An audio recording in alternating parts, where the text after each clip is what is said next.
आज हम बात करेंगे डाइंग कल्चर के बारे में। डाइंग कल्चर से मुराद है कि ख़त्म होती हुई सकाफ़त। जैसे कि आप जानते हैं कि हर जगह का एक ख़ास जो है वो तहजीब व सकाफ़त होती है जिसको लोग फॉलो करते हैं। साढ़े खेल है सन गुल्ली डंडा, पिट्ठू गरम,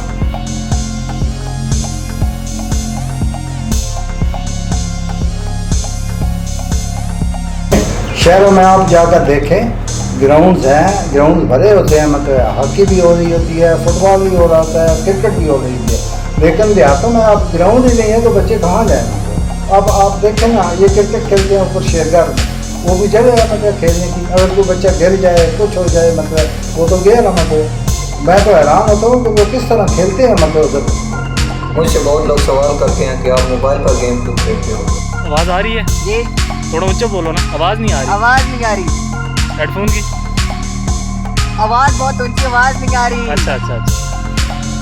अब इसे हेडफोन लगाए, इसको ये आइडिया नहीं हो रहा कि मैं कितना ऊंचा बोल रहा हूँ। आप हमको ग्राउंड बनवा दें तो अब हम पबजी नहीं खेलेंगे। अगर हमारे पास ग्राउंड ही नहीं है तो हम पबजी खेलेंगे ना, फिर आप क्या खेलेंगे। आप बैन कर देते हैं पबजी, फिर हम ये लगा लेते हैं। एक ऐसा दौर है गुजरा जहां हर फर्द बागी था। पुराने तर्ज के थे खेल, हर फर्द खेलों का आदी था। सुना है सब मोहल्ले के मोजिज बैठ जाते थे। मेला जब भी लगता था तो सब बैठ जाते थे।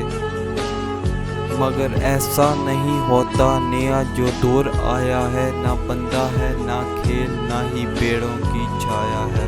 हर एक फर्द डूबा है अपने ही ख्यालों में, ना अब कोई खेलता है यहाँ, ना अब बच्चों की काया है। आज हम बात करेंगे डाइंग कल्चर के बारे में। डाइंग कल्चर से मुराद है कि ख़त्म होती हुई सकाफ़त। जैसे कि आप जानते हैं कि हर जगह का एक ख़ास जो है वो तहजीब व सकाफ़त होती है जिसको लोग फॉलो करते हैं। तो आज जो काबिल ज़िक्र है वो मैं बात करूँगा खेलों के बारे में कि पहले वक्तों में कुछ अर्सा पहले खेल कैसे खेले जाते थे और अब क्या रुझान है। पहले ज़माने में और अब के ज़माने के खेलों में फ़र्क आ चुका है। पहले ऐसा होता था कि एक मोहल्ले के सभी बच्चे मिलकर एक साथ किसी ग्राउंड में खेला करते थे। सब मोहल्ले के बुजुर्ग बैठकर खेलों के तमाशे से लुत्फ़ अंदोज़ होते थे। मिलकर सब तालियां बजाते। शाम को लोग थके हारे घर जाते, गुस्से करते, नमाज अदा करते थे और दिन भर के थके मांदे लोग खाना खाकर जल्दी सो जाया करते थे। साढ़े खेल है सन गुल्ली डंडा, पिट्ठू गरम, बांदर किला, डंडा चुमन और वॉलीबॉल, हॉकी भी ऐसी स्कूल टाइम में, कबड्डी, कुश्ती, तकरीबन मेन गेम है। बांदर किला वो पंजाबी जेड़े बच्चे या जेड़े साढ़े आम उम्र उन्हां नूं पता, या पंजाब दे विच कल्चर है, सेंट्रल पंजाब दे विच भी, जनूबी पंजाब दे विच भी और मलाई पंजाब दे विच भी, ये तकरीबन मुश्तरक गेमां हैं।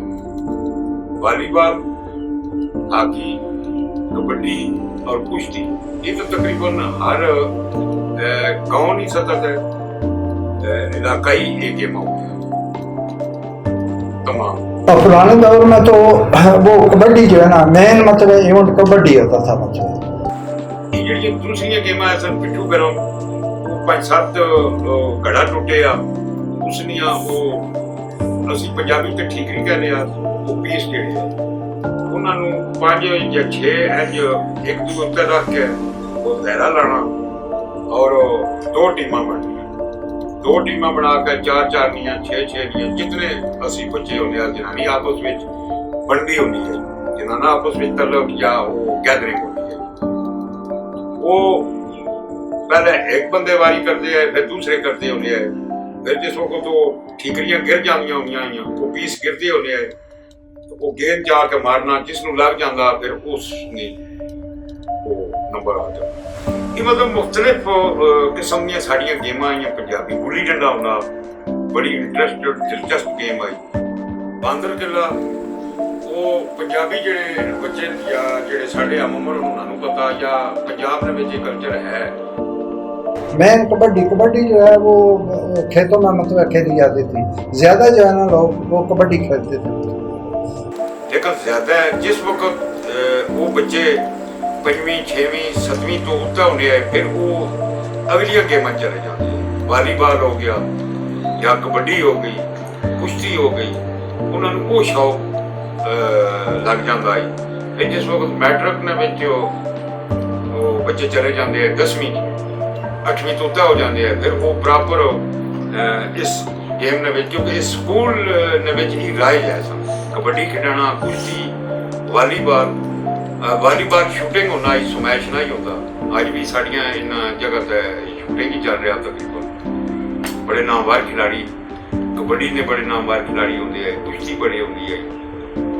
ਲੇਕਿਨ ਅਲਮੀਆ ਇਹ ਹੈ ਕਿ ਅੱਜ ਦੇ ਦੌਰ ਵਿੱਚ ਵੇਖੋ ਉਹ ਬੜਾ ਸਿਹਤਮੰਦ ਮਾਸ਼ਰਾ, क्योंकि उसने जो भाग दौड़ बड़ी होती है, फिजिकली फिटनेस बड़ी है। अब ऐसा नहीं होता है। अब घरों में रात का पिछला पहर शुरू हो जाता है, तब भी हर घर से बातों की, टीवी ड्रामों की आवाज़ें सुनाई देती हैं। ना नमाज की परवाह होती है, ना ही अपने कामों की। पहले पहल लोग सुबह उठकर खेलने से पहले वर्जिश करते थे, फिर मिलकर गांव में किसी खुले मैदान में खेलों का मेला सजाया करते थे। अब ऐसा नहीं होता है। सब कुछ ज़माने के साथ साथ इस इंटरनेट के साथ साथ बदल चुका है। अब तो क्रिकेट, फुटबॉल भी मोबाइल फ़ोनों पर खेली जाती है। कहने का मतलब ये है कि जितना इस इंटरनेट ने इंसान के लिए आसानियाँ पैदा की हैं, इतनी ही तबाहकारियाँ भी बढ़ाई हैं। बच्चे, बूढ़े, जवान मोबाइल फ़ोन लेकर घरों में बैठ चुके हैं। सब अपने कामों में गुम हैं। बाहर के खेलों का तो रवाज ही ख़त्म हो चुका है। अब बच्चा बच्चा मफलूज हो चुका है। ना भाग दौड़ रही है, ना ही अब वर्जिश रही है। इस इंटरनेट की दुनिया ने सबको अपने ही अंदर कमज़ोर करके रख दिया है। जो आजकल की यंग जनरेशन है वो बहुत पीछे है स्पोर्ट्स में। उनकी जो फिज़िकल ट्रेनिंग है वो बहुत थोड़ी रह गई है। सिर्फ चंद एक नौजवान ऐसे हैं जो फिज़िकली गेम्स प्ले करते हैं ग्राउंड में जाकर। मेजॉरिटी ऑफ द स्टूडेंट्स और young ones they are used to playing on mobile phone games, so that's not good for their health. उनकी आई साइट भी ख़राब होती है और भी दूसरे नुकसान जो रेडिएशन की वजह से उनको पहुंचते हैं। तालीम से उनका ध्यान बिल्कुल हट जाता है। अगर मैं अपनी बात करूँ तो मैं अपने वक्त में एक बहुत अच्छा खिलाड़ी था। I used to play cricket and football etc. in my school and college. I was also the coach of my team.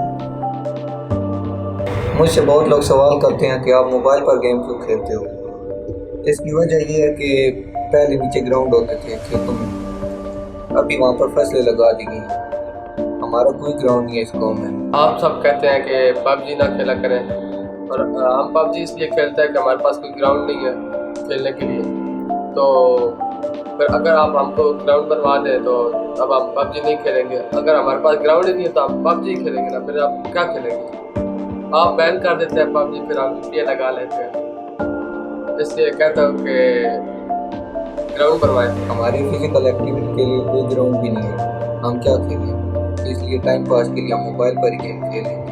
अगर कभी कभार हम क्रिकेट का वैसे खेलें तो गलियों में खेलते हैं, और बॉल चली जाती है लोगों के घर में और वो बॉल नहीं देते, फिर इस वजह से फिर हम क्रिकेट भी नहीं खेल सकते।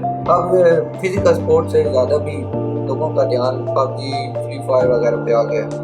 वो कभी कहते हैं इधर से बंदा आ रहा है, एनिमी मारो, इधर से मारो, खून लगाते हैं, बाकायदा टूर्नामेंट होता है। हम मोबाइल में खेल खेल कर बहुत बोर हो जाते हैं, तो हम फिर बहुत सारे बच्चे इकट्ठे होके कभी यसु पंजू खेलने लग पड़ते हैं, कभी लूडो खेलने लग पड़ते हैं।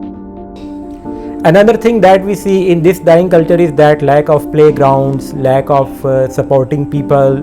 कुछ लोगों को तो उनकी फैमिलीज ही सपोर्ट नहीं करती हैं। They used to discourage them कि बेटा पढ़ो, खेल के क्या करोगे। आजकल बस ग्राउंड अगर हो ना देहातों में अगर प्रोवाइड करें तो मैं यही कहूँगा कि इनको जितना टैलेंट देहातों से मिल सकता है इतना शहरों से नहीं मिल सकता। जैसे कि आपको पता ही है कि माजी में जो है वो हमारी टीम दुनिया की नंबर 1 टीम थी और काफ़ी सारे वर्ल्ड कप जो है वो हॉकी के पाकिस्तान के नाम है, लेकिन अब ऐसा नहीं है। अब लोगों की ज़्यादातर अटेंशन जो है that is toward cricket. This is also an example of the dying culture that we can say. So at the end मैं ये कहना चाहूँगा कि जो नए लोग हैं उनको आना चाहिए इस फील्ड में। जैसा कि अगर हम देखें हमारे मुल्क में जो PSL के नाम से लीग करवाई जा रही है, एक बहुत अच्छा इकदाम है जो कि गवर्नमेंट लेवल पर भी हो रहा है। इसी तरह हर स्पोर्ट के लिए इस तरह के लीग्स मुनक्किद होने चाहिए। तो दुआ करते हैं कि अल्लाह ताला हमारे मुल्क में स्पोर्ट्स की तरफ बेहतरी लाए और बाकी के जो हमारे शोबे हैं उसमें भी जो है ये डाइंग कल्चर की फ़िज़ा ख़त्म हो और हम लोग कामयाबी की तरफ जाएं। आमीन। अल्लाह हाफ़िज़।